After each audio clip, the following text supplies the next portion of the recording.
Antigua and Barbuda has experienced floods, droughts, rising sea levels, invasive species, and eroding coastlines. But where can we access the information that tracks how the islands got to this point? And more importantly, how can we report what we have seen and find out about the laws that govern our environment? The challenge of having up-to-date, reliable, and accurate data and information about Antigua and Barbuda's environment at our fingertips has led the Department of Environment to establish and launch a pioneering online portal known as the National Environmental Data and Information System, NEIS, and the Natural Resources Inventory, NRI. The NEIS serves as the primary portal for managing data and information on the multilateral environmental agreements. Users are able to upload and manage data that can be used to build reports on specific environmental indicators.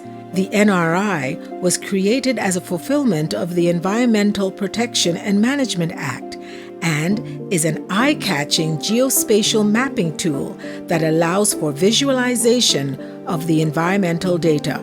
The NEIS and the NRI were prepared under the Monitoring and Assessment of Multilateral Environmental Agreements, Implementation and Environmental Trends in Antigua and Barbuda project.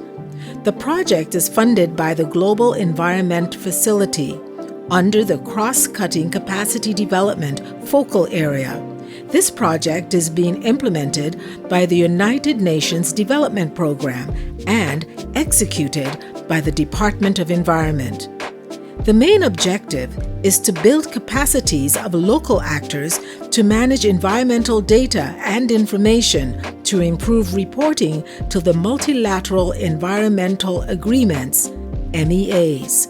Jason Williams is the data manager and head of the Monitoring, Evaluation, and Data Management Unit in the Department of Environment. We know that it can be difficult to access data and information on the environment in Antigua and Barbuda, so the National Environmental Data and Information System, known as the NIS, and the Natural Resources Inventory, known as the NRI, will help to bridge these gaps, will allow the public to then get access to this vital data and information on the environmental resources. If you're interested in protected areas and want to know information on the protected areas within Antigua and Barbuda, you'll be able to go to the site and get access to information on these protected areas, the number of protected areas, where they're located, who are the managing authorities, and if there are any management plans that are that have been developed for these protected areas, you can also get access to this and download it.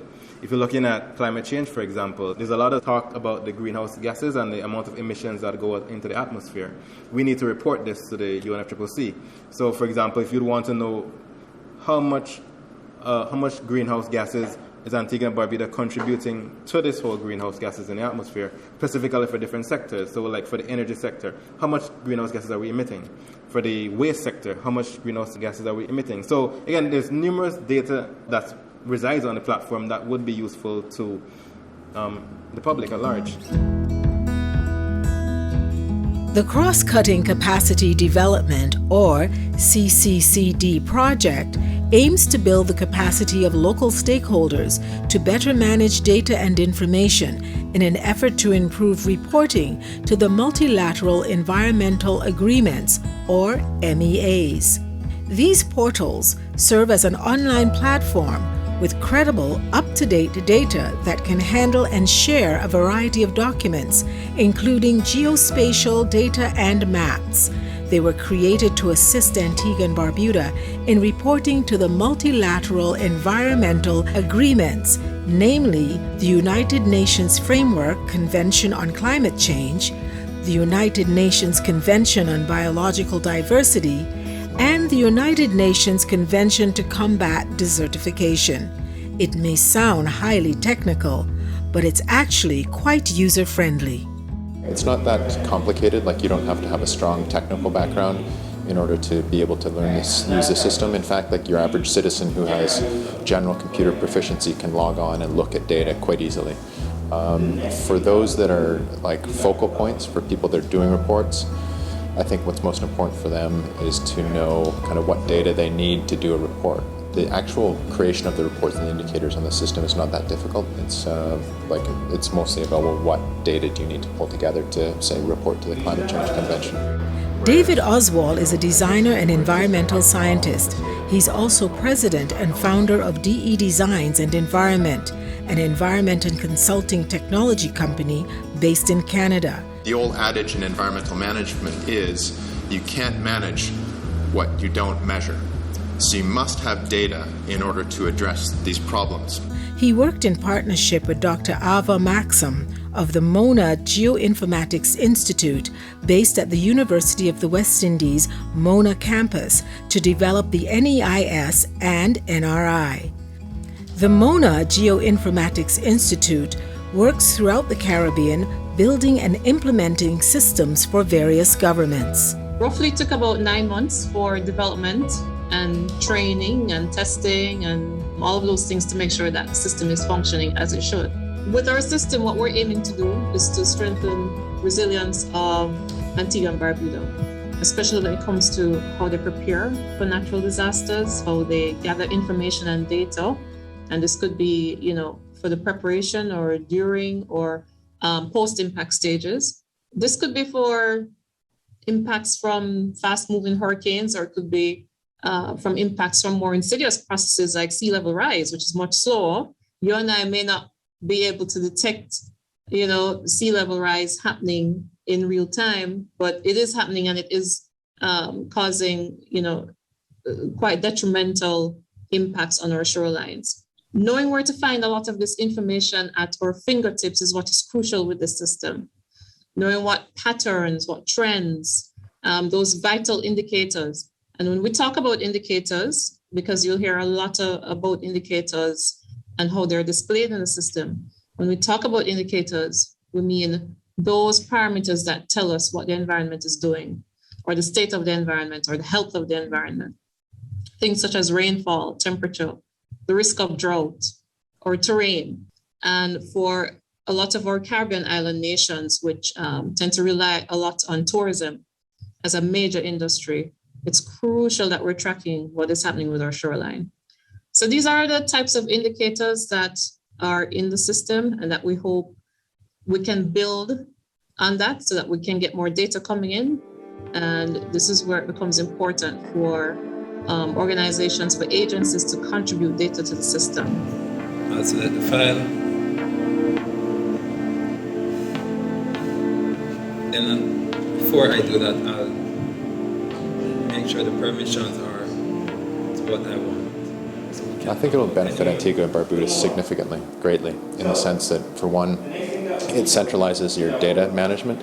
Quite often, because we work in a lot of different countries in the Caribbean particularly, and quite often you'll have the different agencies, agriculture, fisheries, forestry, whomever, they'll have different data all on their own kind of platforms, their own hard drives. And when you come to having to report to the UN, you have to integrate those data sets together. So that alone is going to be a huge benefit to the government to make them more effective at reporting. But then also I believe that it's going to help decision-making in Antigua as a whole, economically, socially, and environmentally, because you'll have this data that can show you, say, risks. Where are you having some problems with respect to saline intrusion or coastal inundation? Where are your threatened species? So any kind of environmental impact assessment work, any kind of planning going forward, risk and vulnerability, that can be greatly benefit, it will be benefited from the platform. Oswall believes that Antigua and Barbuda's National Environmental Data Information System and the Natural Resources Inventory Platform could be a model for other countries. We did a regional platform 5-6 years ago, but then that led to national work. So St. Lucia, we did a platform for them, and then we won the project to do the one for Antigua and Barbuda. So we used this similar kind of mentality, but I have to say that what we've produced for Antigua and Barbuda is more powerful, I would say, than what we did for St. Lucia. We learned a lot, and also the Department of Environment had very specific kind of aspirations for this platform that were different than the St. Lucia one. So we took those into consideration and built it accordingly. So I think personally I think this is a much more usable, integrated, and powerful system. Training on how to use the National Environmental Data and Information System, as well as the Natural Resources Inventory, was provided to key government agencies and non-governmental organizations. Because this is a two-part system, it was crucial that we trained a lot of these potential users. So this could be other agencies. It doesn't have to be only the Department of Environment that is utilizing the system. There are other agencies that can contribute, whether it's your Met Service, any of the environmental types of agencies. These are agencies that can contribute data. But to be able to add data to the system, you have to know to use it. So training was crucial to allow users to know how to input the data, to know how to manage it, how to edit, especially if they're registered with the system. It's different levels of permission that is granted by the DOE. So if you register with the DOE and you explain how it is that you want to use the system, then they can assign particular permissions for you to get access to certain functions and data. The NEIS acts like the console or the engine, and it allows users to register, log in, and manage a variety of information. The NRI, Natural Resources Inventory, is like the eye-catching, very visually interactive showpiece of the system. It has a geospatial map arm. So there's a software there that allows you to create maps using the data. And a map is very crucial, very important for visualizing what's happening. So the NRI allows us to visualize the spatial spread and attribute information of our environmental indicators, especially across Antigua and Barbuda. Students are expected to be one of the main users of the National Environmental Data and Information System for gathering information on the environment and certain protocols. The government of Antigua and Barbuda has ratified certain treaties or conventions with the United Nations. And as a student, it's important for you to understand what these conventions are about and how it impacts you. And so, if you're doing your research, if you're writing your thesis, any kind of research or academic publication that you need to put together, this is a system that can assist you with, seeing how the parameters are spread across Antigua and Barbuda and then incorporating that into your analysis. So yes, it can be very, very useful for students. It can be useful for NGOs, for even the private sector. And that was also important for us to get the private sector involved as a user of the system. In our experience, we've had, lots of meetings, lots of dialogue with private sector companies that are concerned about sea level rise impacting their assets. For most of our Caribbean countries, that could be most of our industries that have, headquarters or buildings or people using our shorelines, then yes, you are susceptible. And it's important for you to be armed with information ahead of time so that you know how to mitigate, you know how to build, you know how to make your assets more resilient. So yeah, with that in mind, it is crucial that private sector companies are also aware of the strength and utilization of a system such as this. Rulio Camacho is a marine ecologist at the National Parks Authority with primary responsibility for the marine space within Nelson's Dockyard National Park. The National Parks Authority works in collaboration with the Department of Environment. The National Parks Authority has primary responsibility for the environment within its boundaries, with additional environmental laws and restrictions within the area. We have been involved in terms of contributing information. We have been involved in the review and the feedback on it. So we are a stakeholder in this process. It is something that we ourselves are looking to use and promote also, because again, it provides this way of us providing information about what we have within our boundaries and see how that compares with what's around the rest of the island. The NEIS, the National Environmental Information System, is one of these tools that the National Park Authority is really looking forward to. We at the NPA really are trying to get the information out in terms of where borders are, what are the things that we do, and what are the resources that we have here. So if you're driving around and someone says, hey, why is the national park national park? What's so important about that? And initially, persons are going to say, oh, it's a big yachting hub. They talk about the historical aspects. So you think people talk about, oh, Shirley Heights, and we have a World Heritage Site, which is amazing. But there's also very rich terrestrial and marine resources, environmental resources within the park.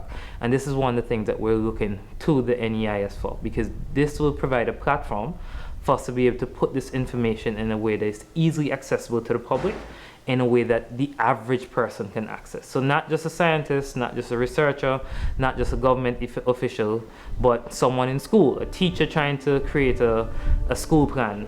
And instead of talking about lions and gazelle in Africa, you can talk about things right here in home. And I think that really is where we see the platform becoming really useful.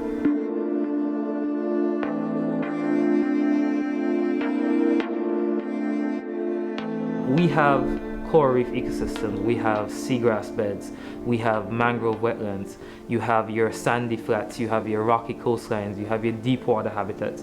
These are some of the major ecosystems, and within those you find things like sea turtles, you find amazing corals, you find a variety of fish species, you find some of the healthiest wetlands around Antigua and Barbuda, you find rich seagrass beds. So the marine life within this area is something that I don't think a lot of people realize how much there is, but it's really important.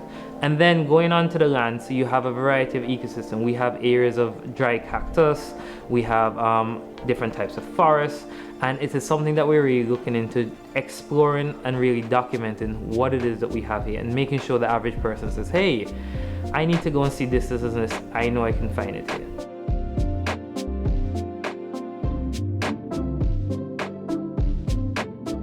The NEIS is where I think that's going to make a difference. Again, it provides a platform that's supposed to be easy to use and supposed to be very visually appealing. So it's using geographic information system, a spatial database. So you're not only saying, oh, there are healthy coral reefs or the coral cover is high outside of the dockyard. You can actually see where these coral reefs are. So if you wanted to be like, okay, I need to carry my, or think about mangrove wetlands, I need to carry the school kids out to view mangroves and the different type of mangroves. So you can think about, okay, so there are 4 types of mangroves. Where it is can I find each of these different type of mangrove species? This is where you then jump onto the NEIS, right? And the natural resource inventory, because then you would be able to say, oh, we have that. Oh, I can look here to get that information. And it also enables, I think, persons to, the common phrase in the world right now is do your own research, right? But it does facilitate persons trying to understand what is it that we have available. And my philosophy always has been, is the more that we know about what we have here, the more we're willing to protect it.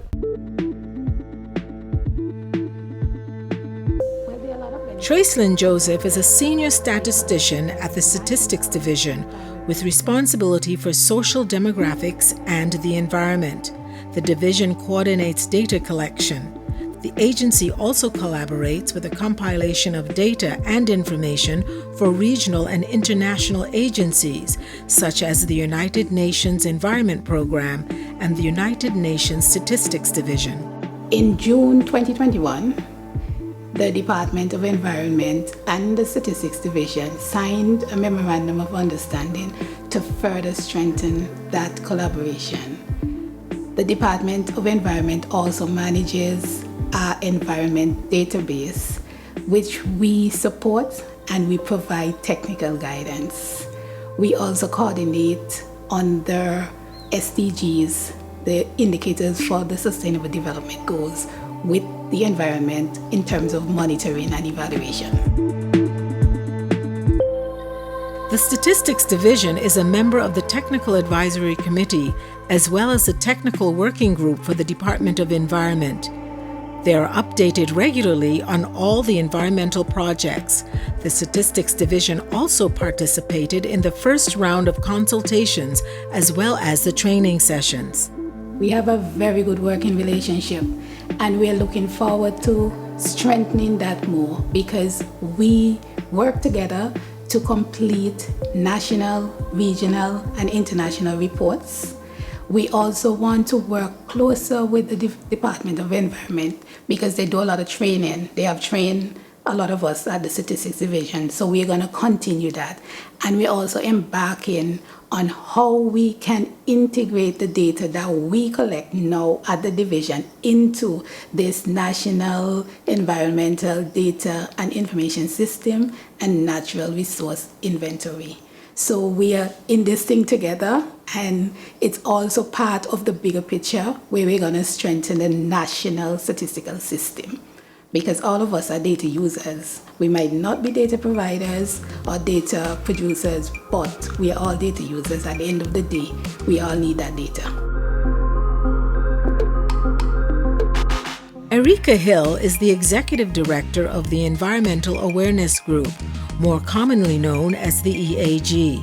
The EAG is a leading non-governmental organization in the field of environmental conservation.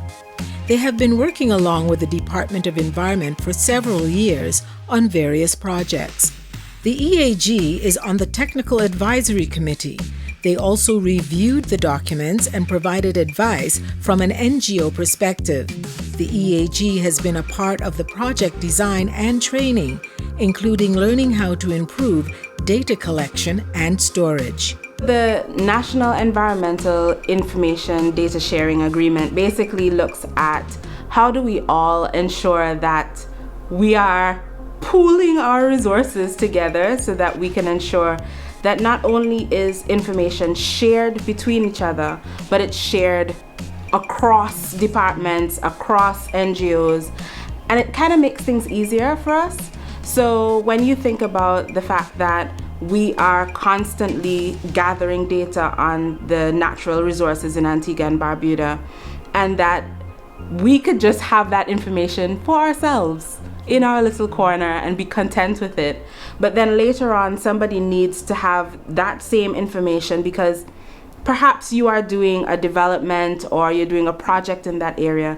It's really good for you to be able to look at a wider bit of information and be able to say, oh, but it's not just the people that live there. It's also maybe an endemic species that can be found nowhere else in the world. And I need to take that into consideration as well. So this NEIS is critical for how we move forward in Antigua and Barbuda, how we move forward in terms of development, and how we move forward in terms of data sharing.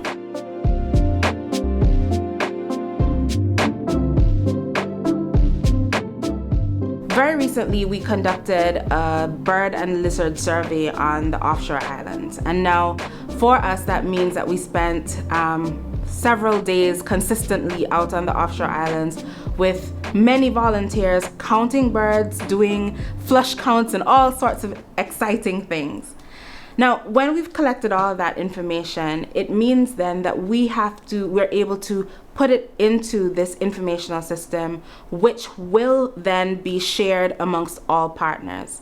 It also means that when the Department of Environment, as the focal point for multilateral environmental agreements, is reporting to the Convention on Biological Diversity on what is the state of the environment, what is the state of our migratory birds and land birds in Antigua and Barbuda, they have that data.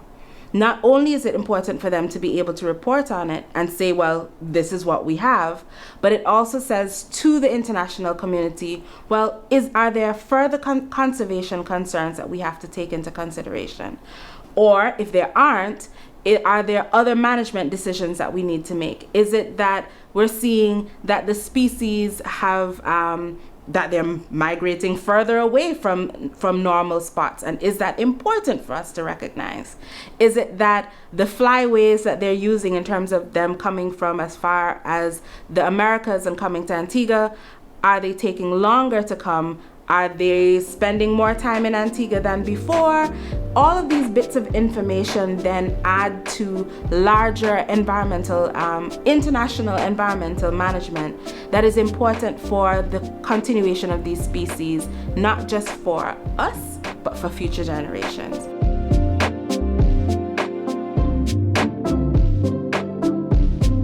The process for us as an NGO, a small NGO who has been around for over 30 years, and the fact that we've always had data, it's been very great for us to work along with this team because it has informed how we kind of make our data better accessible to others as well. And I think being trained in it also means that we've built our own capacity as data users and data managers. One of the other benefits that we can see for having this information system and for people to be able to access it is for us to also know about the species that exist in Antigua and Barbuda and appreciate them. So very often, you kind of think that, what do we have? We don't have lions and tigers and bears, but we have endemic snakes, we have endemic birds, we have species that can be found only within the Caribbean, and very recently, possibly, species of cacti that can only be found only in Antigua from across the Lesser Antilles. So there's so much that is here in Antigua, and I think that by having this system and by people being able to access it, not only will you be able to identify what's special and unique about Antigua and Barbuda, but you'll also be able to know the spots where you can go look for it and be able to see it for yourself. And so this platform for us is critical because it tells a story of environmental conservation and management, and it also informs the work that we do in the next 5 to 10 years. So thank you to the Department of Environment for allowing us to be a part of this journey, and we're really looking forward to the outputs of it. Everyone can now visit the websites and access data and information on the environment. The Department of Environment is promoting the use of better data to inform better decisions and improving access to environmental data and information.